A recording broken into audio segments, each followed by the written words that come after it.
சுட சுட சோத்துல காராமணி குழம்பு வச்சு சாப்பிட்டோம்னா அவ்வளோ ஒரு டேஸ்ட்டாக இருக்குங்க.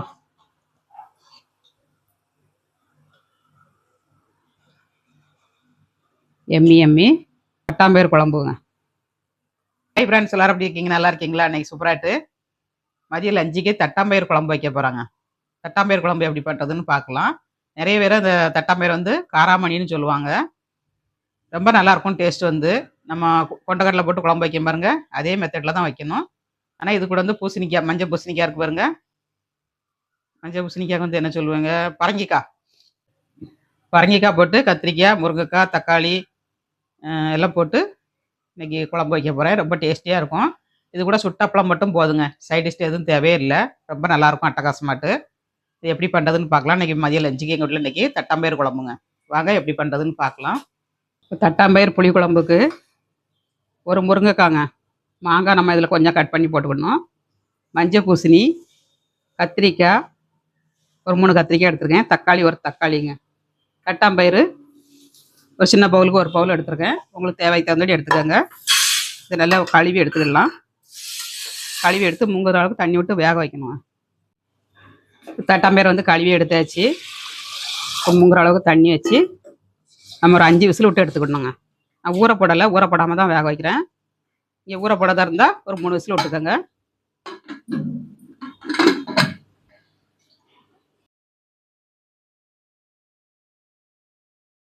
ஒரு 5 விசில் விடட்டும், நம்ம எடுத்துக்கிடலாம். தட்டாம்பயிறு குழம்புக்கு தேவையான புளி ஊற போட்டுக்கிடலாங்க.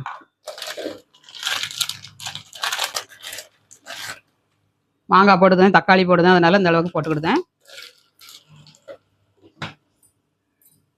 நம்ம காயெல்லாம் ஒன்றா போட்டு அவிக்கதாக இருந்தால் இங்கே ஊற போட்ட தட்டாம்பயிறுனா கூட போட்டு அவிச்சிக்கிடலாங்க. அதுலாட்டி நம்ம தனியாக தான் அவிக்கணும். நம்ம 4 விசில் விட்டதுக்கப்புறம் ஓப்பன் பண்ணிவிட்டு ஒரு விசிலில் காய போடணுங்க. அதுலனா தனியாக வேக வச்சு நீங்கள் போடுங்க. ஒன்றா போட்டேன்னா 5 விசில் விடும்போது எல்லாமே குழ குழன்னு ஆயிரும். அந்த குழம்பு வந்து டேஸ்ட் இருக்காது. அதனால் நம்ம கத்திரிக்காய், தக்காளி, முருங்கைக்காய், தட்டாம்பயிறு எல்லாத்தையும் லாஸ்ட்டில் ஆட் பண்ணி அவிச்சிக்கிடலாம்.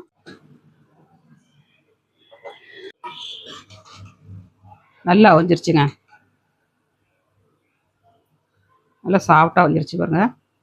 இப்போ இது கூட வந்து நம்ம ஒரு விசில் விட்டு அவிக்கக்கூடாது. நல்லா அவிஞ்சிருச்சு. தனியாக நம்ம வேக வச்சு எடுத்துக்கலாம்.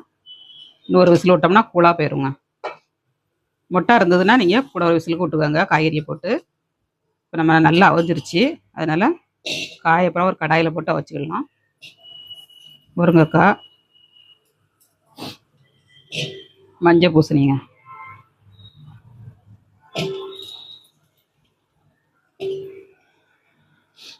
மஞ்சள் பூசணி, தக்காளி ஒரு தக்காளி, கத்திரிக்காய்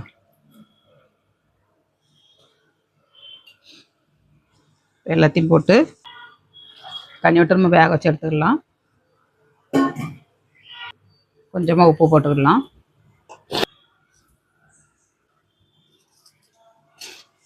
காய் வேகிறதுக்கு நம்ம உப்பு போட்டாச்சுங்க. கொஞ்சம் நேரம் வேகட்டும், நம்ம அதில் ஆட் பண்ணிக்கலாம். இப்போ வேகட்டும், மூடி வச்சுக்கலாம். இப்போ வந்து நம்ம குழம்புக்கு தேங்காய் அரைச்சிக்கிடலாங்க. ஒரு 4-5 சின்ன வெங்காயம், 2 பல்லு பூண்டு, அப்புறம் தேங்காய்ங்க. இது கூட நீங்கள் சோம்பு ஆட் பண்ணிக்கலாம். சோம்பு ஆட் பண்ணிங்கன்னா அந்த குழம்பு வந்து ரொம்ப நல்லாயிருக்கும். ஒரு 1/2 ஸ்பூன் சோம்பு ஆட் பண்ணிக்கோங்க. ஜீரகம், மிளகுலாம் நம்ம அதிலே போட்டிருக்கோம் குழம்பு மிளகாத்தூளில். அதனால் ஜீரகம், மிளகுலாம் நான் போடலை. இங்கே வரமல்லி, வரமிளகாத்தூள் ஆட் பண்ணதாக இருந்தால் ஜீரகம், மிளகெல்லாம் போட்டுக்கோங்க. இப்போ நான் குழம்பு மிளகாத்தூள் போட்டு தான் வைக்க போகிறேன்.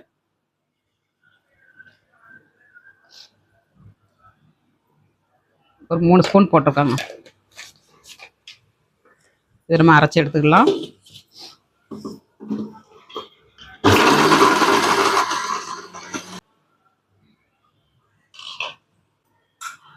கொஞ்சம் தண்ணி விட்டு அரைச்சிக்கிடலாம்.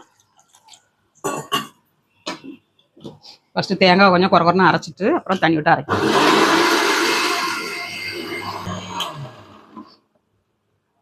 இப்போ மசாலா அரைச்சி எடுத்தாச்சுங்க. இப்போ தட்டாம்பயிறு கூட நம்ம ஆட் பண்ணிக்கலாம். தட்டாம்பயிரை ஓப்பன் பண்ணியாச்சு.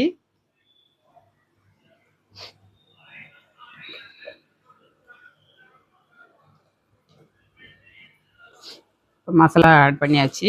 கொஞ்சம் தண்ணி விட்டு மிக்ஸி சாரை கழுவி ஊற்றிக்கலாம்.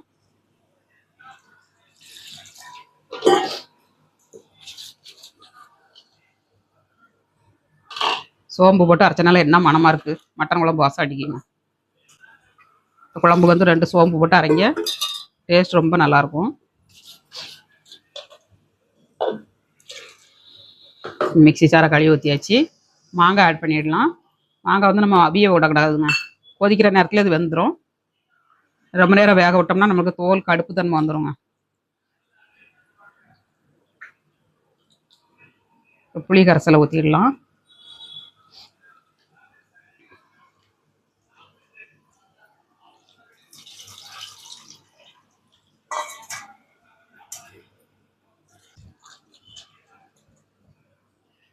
புளி தண்ணியை ஊற்றியாச்சுங்க. குழம்புக்கு தந்தூடி உப்பு போட்டுக்கலாம். காய் வேகிறதுக்கு உப்பு போட்டுட்டோம். நம்ம குழம்புக்கு தந்தூடி உப்பு போட்டாச்சு. நல்லா மிக்ஸ் பண்ணிடலாம்.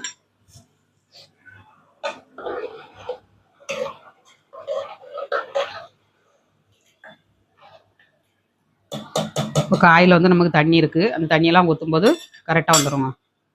இப்போ காய் வெந்துருச்சான்னு பார்க்கலாம். நம்ம காய் வெந்துருச்சு. காயை ஆட் பண்ணிடலாம். கொஞ்சமாக கருவேப்பிலை போட்டு நல்லா கொதிக்க விட்டுட்டு அப்புறமா தாளிசம் பண்ணணும்.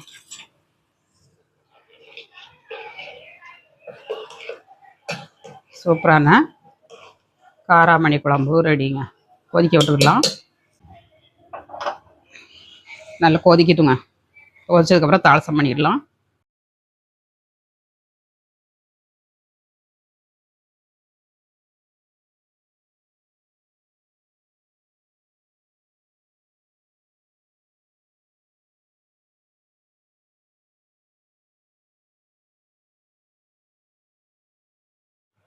குழம்பு நல்லா கொதிச்சிருச்சு. தாளிசம் பண்ணிடலாம். தாளிசம் பண்ணதுக்கு ஒரு கடாய் அடுப்பில் வச்சாச்சு. எண்ணெய் ஆட் பண்ணிடலாம். எண்ணெய் ஆட் பண்ணிடலாம்.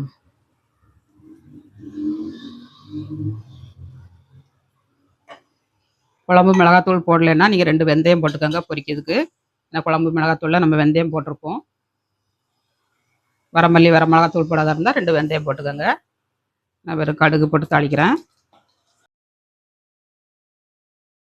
கடுகு நல்லா பொரிஞ்சிருச்சு. வெங்காயம் ஆட் பண்ணியாச்சு. கருவேப்பிலை தழை போட்டுடலாம். கருவேப்பிலை தழை எவ்வளோனாலும் போட்டுக்கலாம். நல்ல மணமாக இருக்கும். வெங்காயம் வேகதுலையும் கொஞ்சம் கிண்டி கொடுத்துடலாம். இந்த வெங்காயம் போட்டு தாளித்து ஊற்றும்போது அவ்வளோ மணமாக இருக்குங்க. வெங்காயம் வடகம் இருந்ததுன்னா வெங்காயம் வடகம் போட்டு தாளிச்சிக்கோங்க. நல்லா மணமாக இருக்கும் குழம்பு வந்து. நம்ம அதில் எல்லாமே சேர்த்துருப்போம். வெந்தயம் எல்லாமே அப்படியே தாளித்து அப்படியே ஊற்றிடலாம். இப்போ வெங்காயம் நல்லா வந்துருச்சு. எடுப்பு ஆஃப் பண்ணிடலாம்.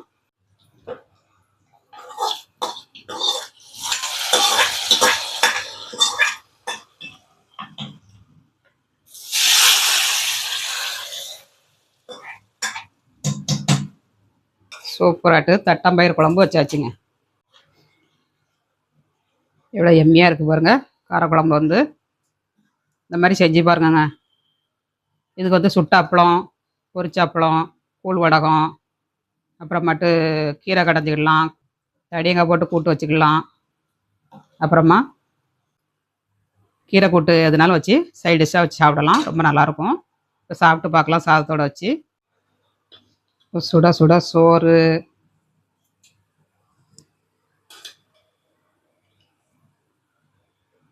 சுட சுட சோத்தில் காராமணி குழம்பு வச்சு சாப்பிட்டோம்னா அவ்வளோ ஒரு டேஸ்ட்டாக இருக்குங்க.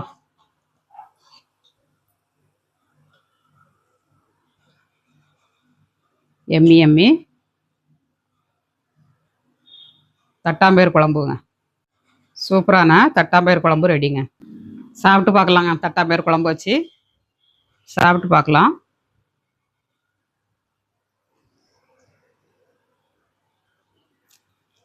ரெண்டும் உப்பு தான் காணாதுங்க. சூப்பராக இருக்குது டேஸ்ட்டு. நீங்களும் இந்த மாதிரி ட்ரை பண்ணி பாருங்கள்.